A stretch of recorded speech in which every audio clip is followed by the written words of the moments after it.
Halo, assalamualaikum warahmatullahi wabarakatuh. Nepangkeun deui sareng abdi Egi Rusyang Dara. Di video ieu abdi sebagai moderator hayang ngebahas soal Pilkada 2024. Tapi lain arek ngebahas soal calon-calon nu arek nyalonkeun, tapi hayang ngebahas kunaon loba nu hayang jadi anggota legislatif anu tiba heula. Ngomongna demi rakyat, demi rakyat, demi rakyat. Jeung deui kunaon mamawa ngaran rakyat, da ari cek urang mah maranehna teh saukur hayang jadi wakil rakyat. Nya bener wakil rakyat.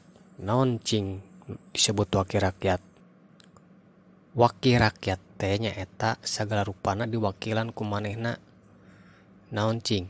Sagala rupana teh anu jeung rakyat diwakilan ku maranehna, mapana, sejahterana, fasilitas mewahna ku maranehna. Ayeuna kieu, lamun memang arek demi rakyat geus we atuh tong meakeun duit ajang kampanye. Da kampanye teh teu mahe duit saeutik, geus we duitna bagikeun ka rakyat.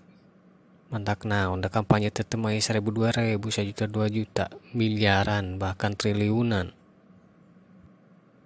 Cik kumaha cek maraneh, tulisnya di kolom komentar.